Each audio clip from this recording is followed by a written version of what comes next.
sitting here with Anneke Verbraeken, independent journalist here in the Netherlands, who has a particular interest in Rwanda, in Burundi, and the Democratic Republic of the Congo, and who has been doing a lot of research recently in Rwanda itself regarding the judicial relationship between the Netherlands and Rwanda.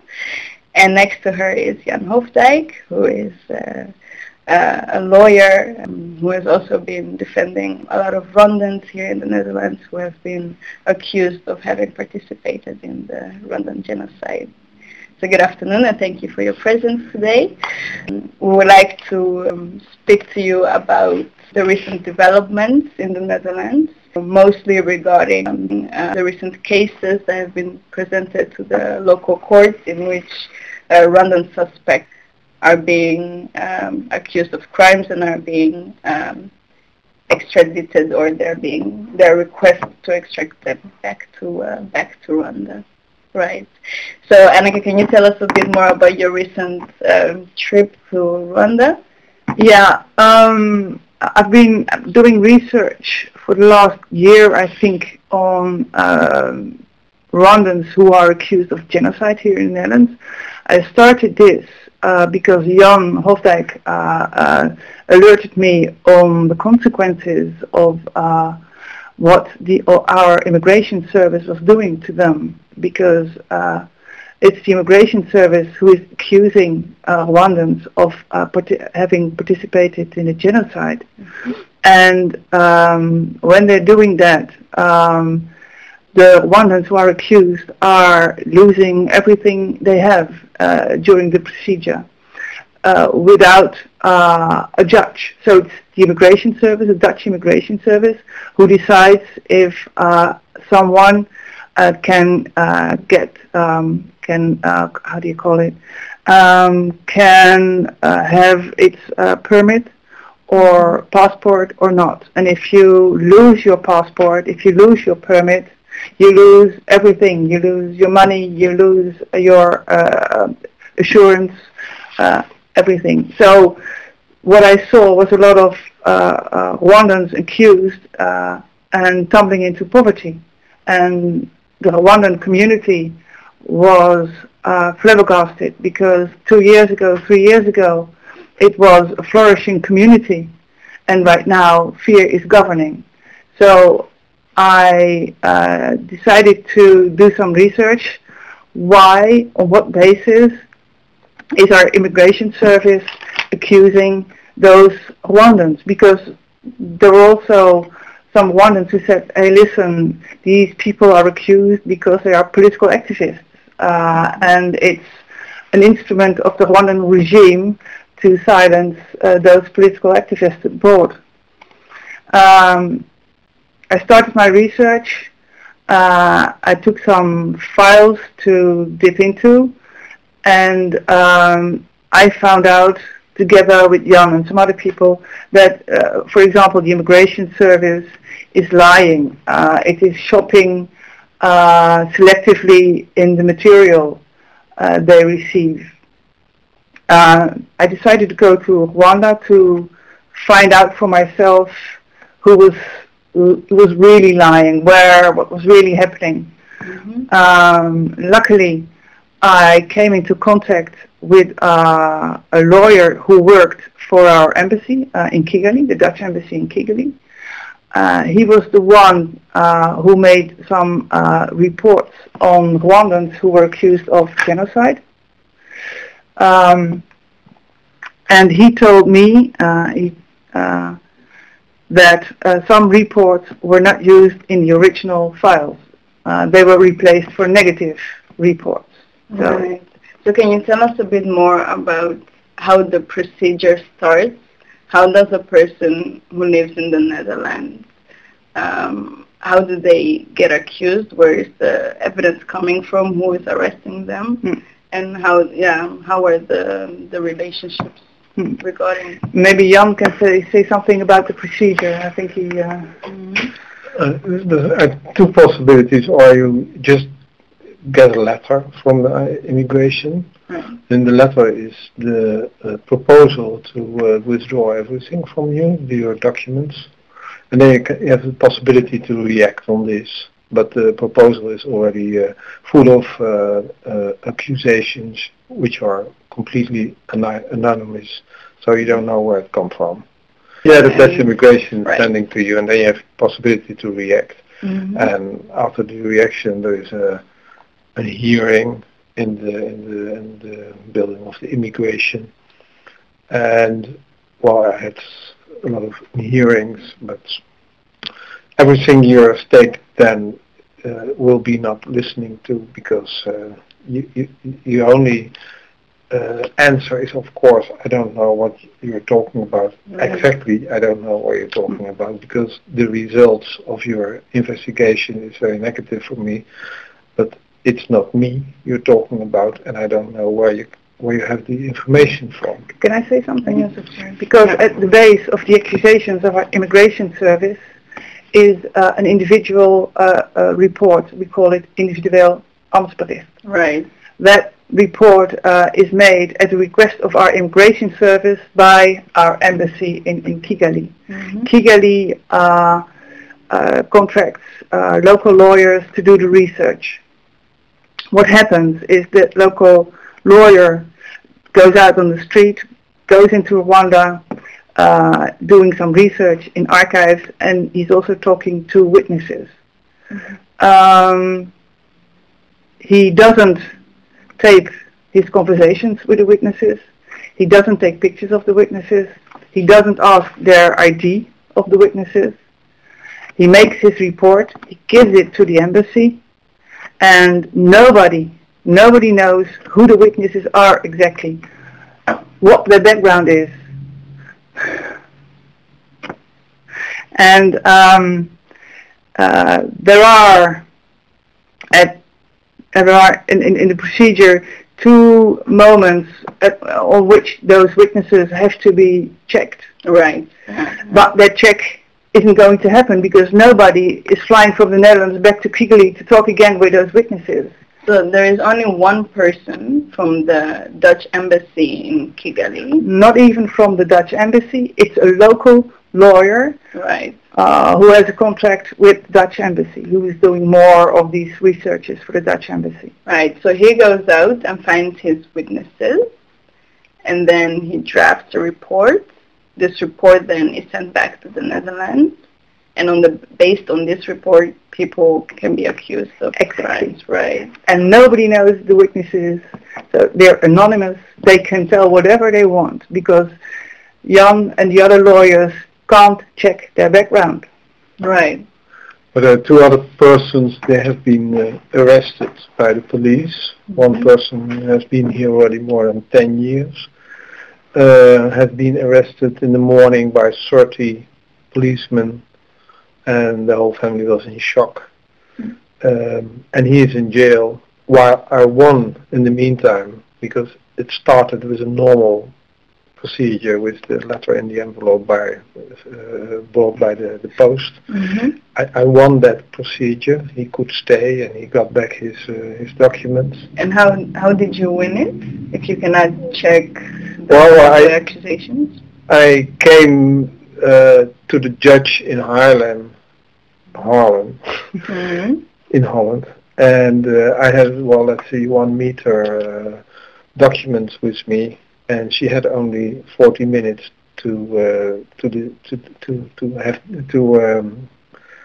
for the case, and she said, well, it's too complicated and it's not for me, I don't want to take a decision. In the meantime, he can stay in Holland and he can keep his documents. Mm-hmm. And in that meantime, the police started another procedure on the same documents which were anonymous, but now with a procedure that he will be kicked out of the country on basis of a criminal procedure in Rwanda. So there was a request from Rwanda to have him there to start a procedure. Right. And then you're locked up in the jail and you wait for what's coming up. Yeah, for the trials there. But the trial on Holland has nothing to do with checking the facts, but only if it's legal to be sent back to Rwanda. And you talk extradition. Then we talk about extradition. Right. Well, so before we go to that, can you tell me a bit more, because so this individual reports and this person who is going to question the witnesses by himself and nobody else who can check this, is this information that you gathered when you were in Rwanda last May? Yeah, I talked with one of the former local lawyers who did the research, and he found out because he saw a file, which he normally never does. He saw a file of a Rwandan living here in the Netherlands and accused of genocide. He saw that file and he said, "Hey, where's my report?" And what he did find was another negative report, because his findings were positive. He couldn't find anything against the Rwandese. So, but in the file was a negative report of 2 witnesses, anonymous. So it's not even so many people who said something against that person. So we talked with each other, and he explained to me how he worked for the embassy, and he showed me his contracts, he showed me his working instructions, and because we talked, we found out, well, hey, there's nobody else who is checking the material, there's nobody else who's checking the witnesses. Then I talked to the embassy. They denied knowing that person, which was very, very strange. Right, because you saw the contract. Yeah, and it was a former ambassador who has signed that contract. I talked to our ambassador who's there now in Kigali, and she said to me, well, hey, it's a matter of confidence. We can't talk about people's names and the organizations they're working for. I can believe that, but they don't have to deny knowing someone or not. I mean, I talked to our immigration service, I talked to the Ministry of Foreign Affairs, and they all said, hey, we really are checking those witnesses, but in fact they're not really checking those witnesses because they're not flying back to Kigali. So they say the procedure is correct, but it's not the correct procedure. And on the basis of what 1 or 2 anonymous witnesses say in Kigali, a person here in the Netherlands is being tried, is being found guilty. He has to go back to Rwanda as an unwanted person, or if Rwanda requests for his extradition, he's sent back to Rwanda. Right, according to their request. According to their request. Yeah. So, how is it that there can be positive reports as well? Because you're saying there are reports accusing people, or there are witnesses accusing people, but then you also mentioned that there are other, apparently, who are not accusing people and who are... how is that possible? That's the funny part, because when I found out there were 2 different reports, I asked the ambassador, how can it be there's a positive and a negative report? And she said, well, maybe there was a request from Holland, from the Ministry of Foreign Affairs, to do some additional research, and somebody else got the order to do the additional research. That's why there could be 2 reports. But then again, into the file, both reports should have been there, and now only the negative report was there. And Jan, he got a letter from the Ministry of Foreign Affairs which clearly states that the negative report was filed in the embassy and never sent to the Ministry of Foreign Affairs or the Immigration Service. So the embassy itself decided select which report goes to Holland or not. And that's really remarkable and not a correct procedure at all.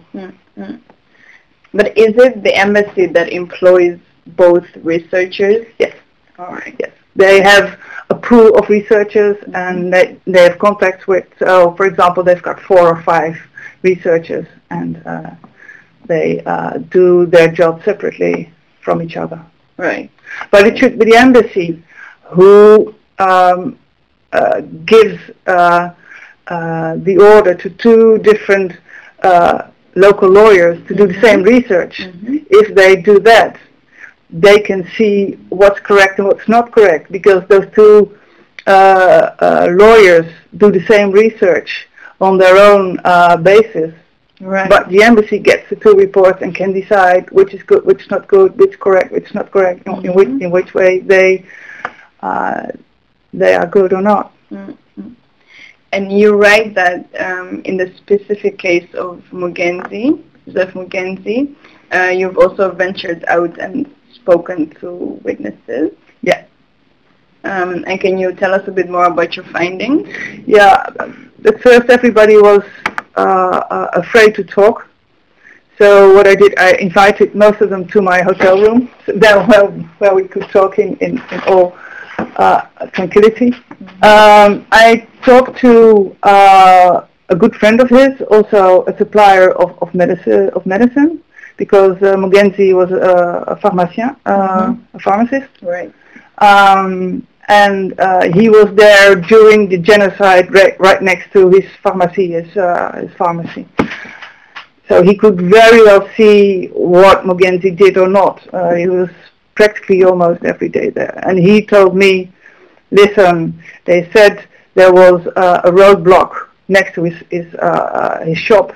That's not correct. There never was a roadblock. The roadblock was at his house of Mugenzi, and he was, during the day, he was never there. He was always at his shop, and he came there early in the morning, went back home late in the evening, and if there was any killing, that was done during the day, never in the evening. So he said, I can't imagine Joseph Mugenzi having the time to participate in any genocide, because he was always working. And I also talked to 3 people who were even saved by Mugenzi. I talked to what was then a little boy of 4 years old. Now he's a bit older, he's 24, I think. Yeah. And he showed me a scar from his ear to his mouth. One of the first nights of the genocide, his house was attacked, and his family was slaughtered. Practically all his family was slaughtered. And he came in the hospital, and his father asked Joseph Mugenzi to save that boy, because in the hospital it wasn't safe as well. So Joseph Mugenzi took that boy and another boy who was in the same room in the hospital and brought him to outside Kigali to safe houses. And there was another girl working for him at his shop at the pharmacy. And he came. She asked him to help her as well. So he brought her also outside Kigali, gave her money, gave her a house, so she was safe with the family. He saw her again in the camps in East Congo, and he gave her the keys of his shop and said, hey, you'll go back to Kigali, you're a Tutsi, you can go there safe. I'm a Hutu, I can't go back there, so my shop is for you with all the supplies that they're in. And were these witnesses also questioned when the local lawyer was building up his case? They were questioned by the local lawyer who gave the positive report. I don't know if they were questioned by the local lawyer who gave the negative report, because I don't know the names of his witnesses. Right, yeah, they're anonymous. Yeah. Right, and so I can imagine that if you go to Rwanda and you want to speak to people about these very sensitive issues, it can become a bit of a hazardous situation for yourself. So how did you encounter any hostility? How did you go about that? First, I don't get a normal visa for Rwanda. If I ask for a visa, it's always denied. After I went there in 2010 with the presidential elections, I stayed there for 1 month with Victoire Ingabire, the opposition leader, who is now in prison. And after that, I never got a normal visa. But now there's a tourist visa for 3 countries, and I decided to go to Nairobi, get a visa there for Rwanda, and fly to Kigali. the first week I was in Rwanda, I behaved like a tourist. I went sightseeing, I looked around me, see if anything special was going on. There wasn't anything special going on, so the next week, Thursday, I asked for an accreditation as a journalist. In Rwanda. I got it, which amazed me, but right, because they know your history. They know my history. Yeah. Once my name pops up in all the registers, I think there's a red flag after it. But I practically could do everything I wanted, which amazed me as well. I could visit Victoria Ingabire. She's in perfect health. She's more beautiful than ever. She's a very strong lady. I could visit the prisons of Nyanza and in 1930. I could visit a working camp. I could do practically everything I wanted to. Right. And I had some trouble with my hotel. Sometime I had to leave, and I think they were just teasing me. But then Jan called the ambassador, and she called me and said, "Do you need any help?" So why would they be teasing you? What do you think is the reason for that? I don't think they really like what I'm doing, but I can't do anything directly against me, so they tease like that to show me it's them who are in control, not me, I think. Right. It's just guessing, I've got no real evidence. But so were these just local hotel owners, or were these staff? The staff that was unfriendly to you, or it was not unfriendly, but one morning I woke up and I got a call from reception, and they said, "You have to leave today because the room is occupied by another person." So. Right. Yeah. Trick. And you, Jan, do you have any connections inside Rwanda that you could call, from what I'm hearing? No, well, I felt responsible for Anneke. So if something happening, then I have a lot of telephone numbers. But I've never been in Rwanda, so occasionally. The ambassador now, she's quite friendly, and I knew her from another life, so that's also quite practical. Right. So you never had any negative encounters with representatives of the government? On the contrary, I even talked to a big shot who was also a witness for one of the people here who are accused of genocide. And he was very friendly towards me. He talked very freely with me. So that surprised me as well. So all in all, I had a really good time, and I could really make some good progress on my research. Yeah. So do you have any more information regarding how many people we're talking about? Because we're talking around 30 files, I think. 2 people are on the verge of being extradited, and 30 people who could be evicted. But also, there's 2 people are now in jail, and they have a procedure, but the court is very restricted in time and money. So it's a question of time and money. So if something happened to these people, if the procedure has been finished, then there's a possibility that new procedures will start, because then there's time and money to do this. To do the rest. This is not the end, I'm afraid. So this recent case of Jean-Claude, who had first, so he is one where the Rwandan government has requested for his extradition, right? And he has appealed. Yes. And his appeal has been denied as far So at this moment we are waiting for the political decision of the Minister of Justice, and if the decision is negative for him, then there is a procedure at court to discuss about this. But I'm afraid it will be a tough procedure to win.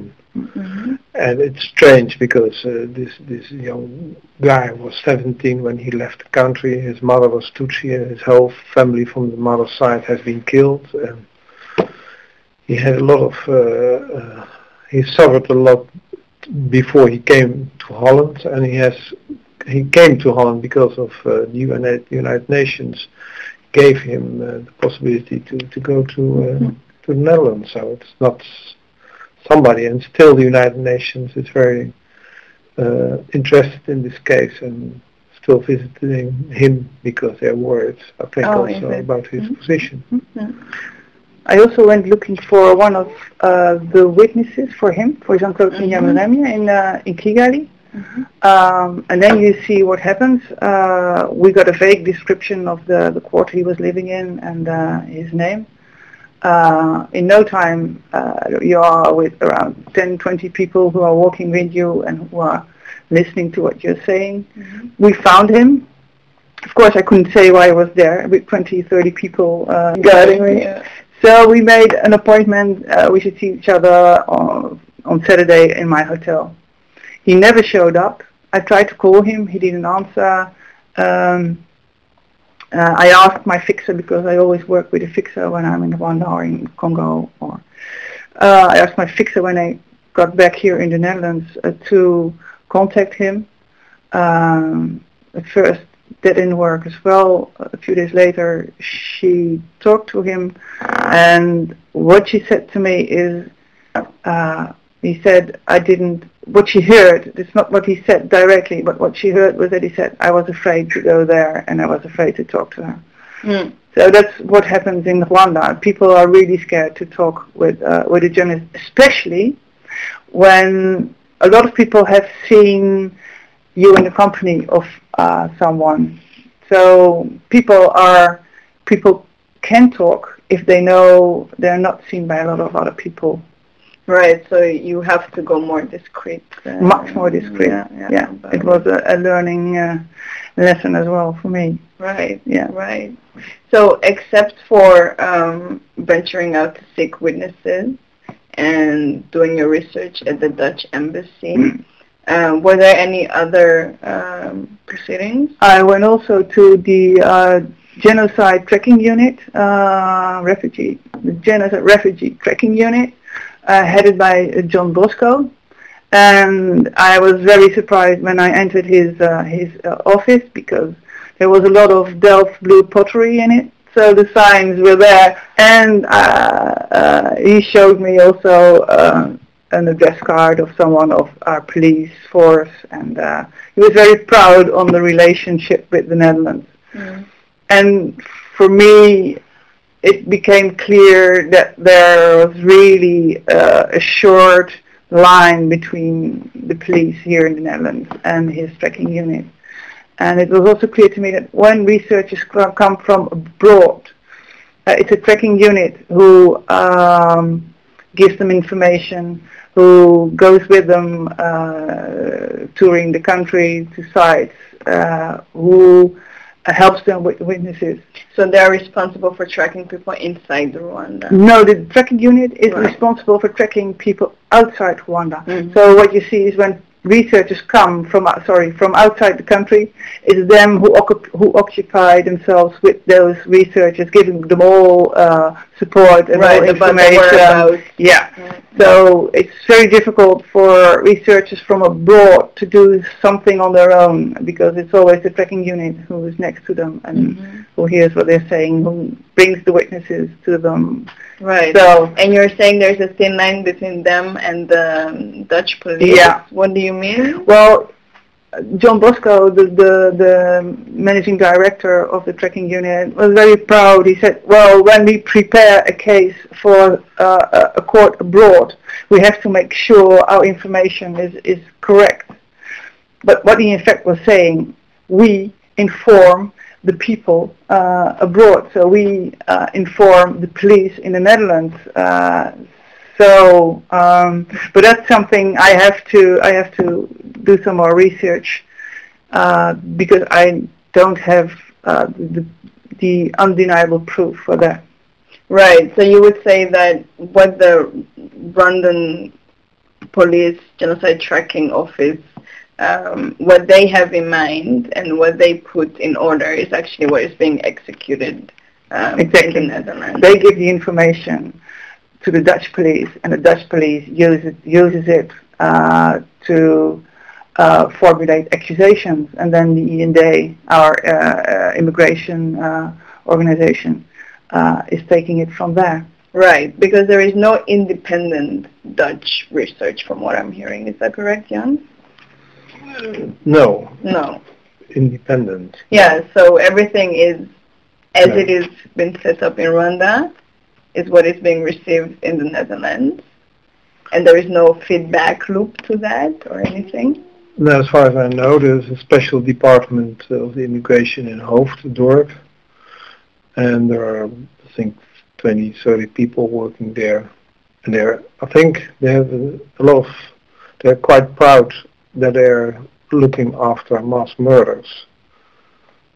And it doesn't, the proof they send to me in decisions is sometimes even so crazy that you can't give a reaction on that. I mean, if someone bought in 1993 a share of the RTL for the radio €5 or something, you could buy this in the cafes because there was nice music on that sender. Then they give you in the decision 20 pages of a book published in Canada about every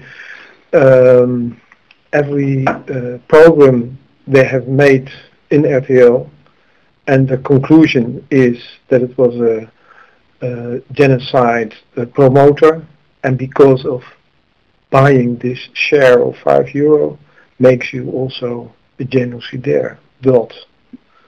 It's hardly impossible to say something against this. I mean, the logic is completely gone.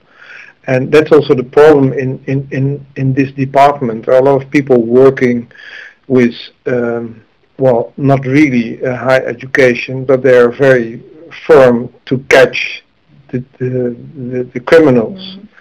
And, that's what they do. But they're totally not open for other. Or if I send a letter with my reaction, they don't give any reaction, and if they give a reaction, I can find it back on Wiki, not WikiLeaks, the other one, Wikipedia.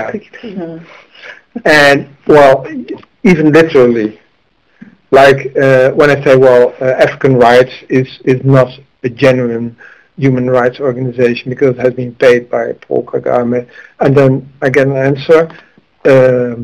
The Human Rights Organization is an independent organization with as target to protect the human rights. And I thought, I don't know where it comes from. So I made a search and I found it on Wikipedia, literally one page. So that's their quality. Right. No quality. And to show a bit how thin the line is between the tracking unit and our immigration service, the tracking unit is saying, or even Dutch policy, the tracking unit is saying, listen, there were about 1 million Rwandese killed during the genocide. That means about 10,000 a day. Tutsis. Tutsis. Sorry, Tutsis. That means 10,000 a day. It means a lot of Hutus have to had any participation to get those numbers like that. You need a lot of Hutus to kill 10,000 people a day. So they say practically every Hutu is guilty. What does the Dutch government say? What does the Dutch immigration service say? Because there were so many Hutus killed. So many Tutsis killed, sorry. Hutus are, practically all Hutus are guilty. So they're copying the vision of the tracking unit and, of course, of the vision of the Rwandese regime, copying it exactly in the same way. The Dutch government is copying that in exactly the same way. What would you say the reason for this is? It's speculation, of course.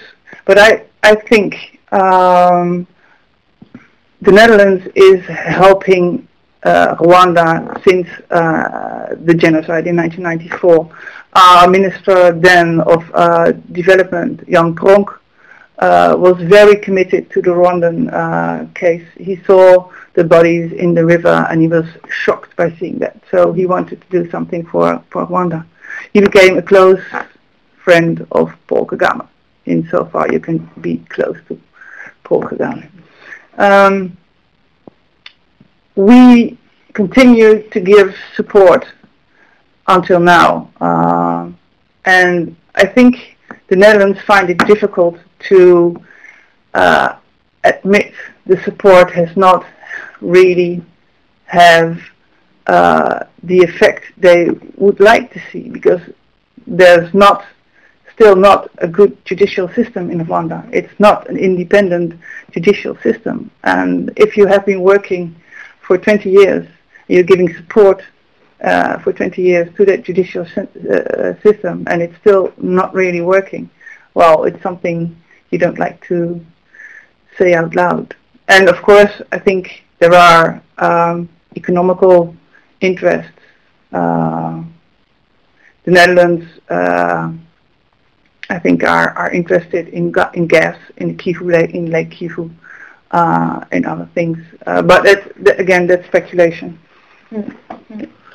So, did you venture to try and find out more information about this when you were in Rwanda? For now, I stayed in and around Kigali. I went to Nyanza once because I wanted to know more about the witnesses, how that worked, about the local lawyers, how it worked. So I stayed in Kigali for the most time. Next time I go, I want to do some more research on that. What is exactly the relationship between Rwanda and the Netherlands, and why is that relationship so close?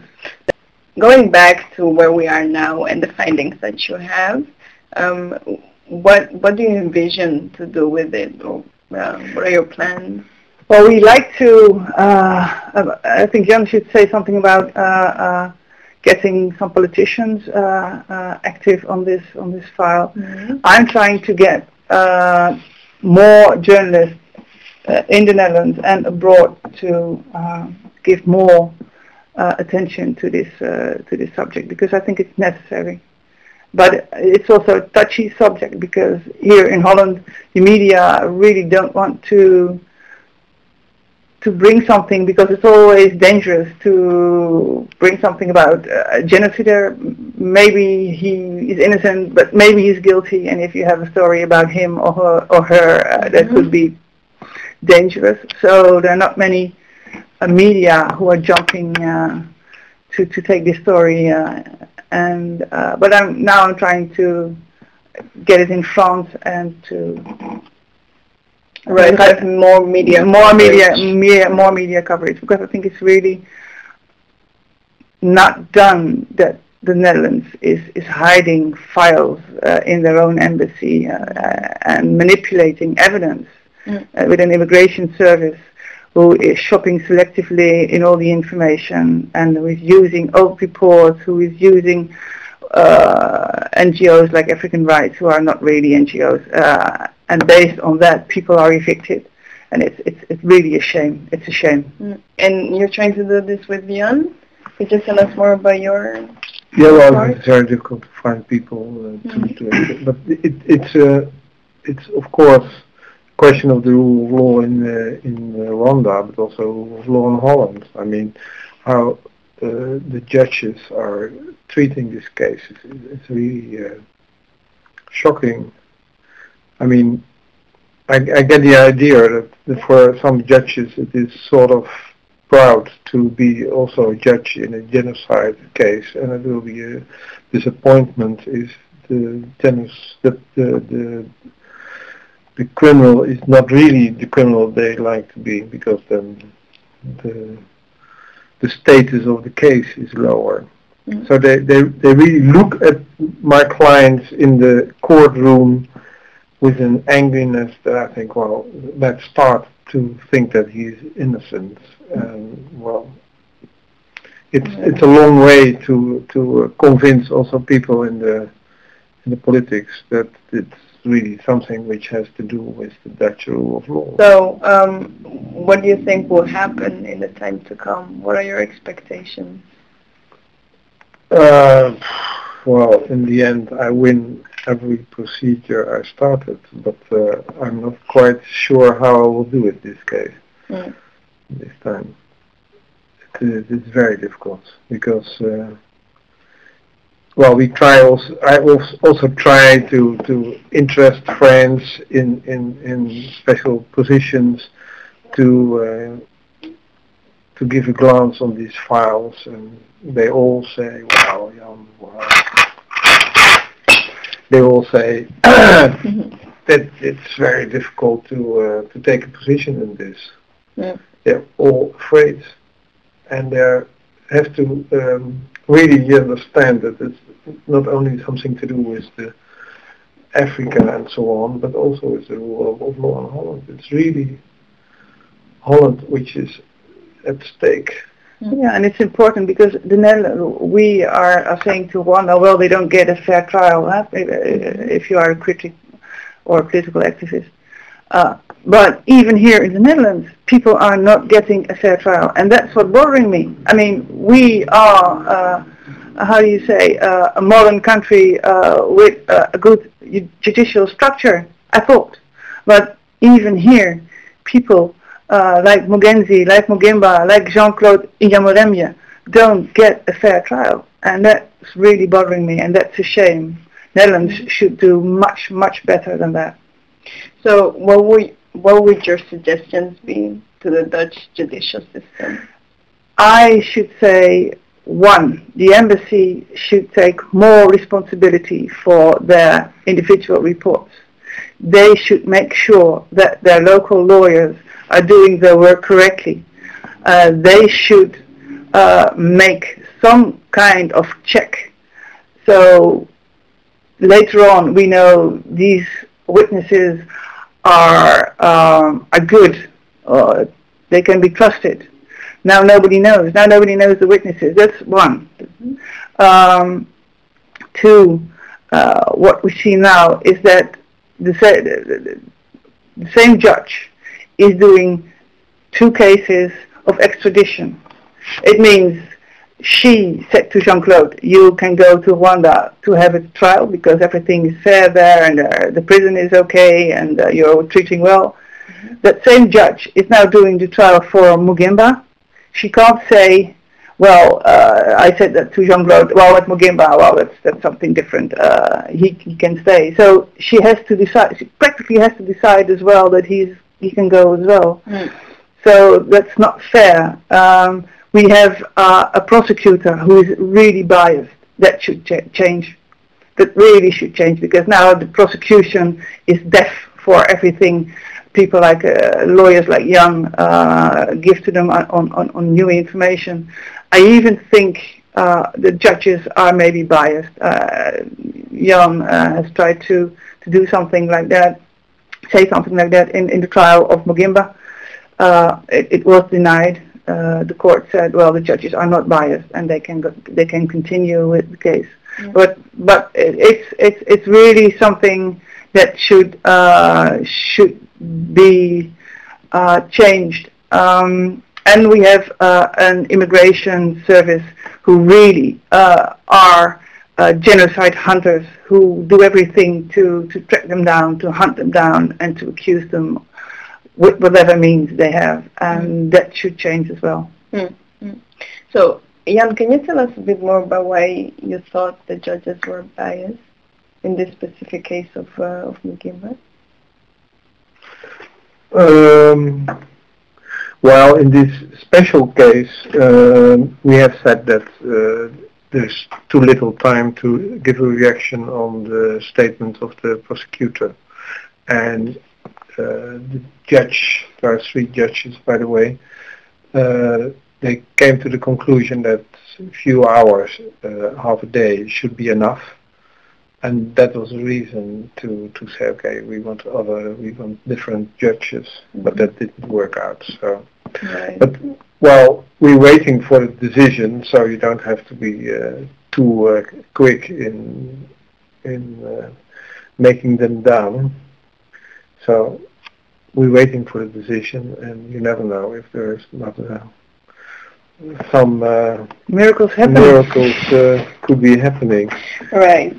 But it's a pity that just in The Hague, the main capital of the world of peace and justice, etc., that this kind of things happening. Also in the ICC, there are happening strange things with arresting of Congolese lawyers. There's a lot to do in The Hague, I'm afraid. Thank you very much for your time. Thank you very much.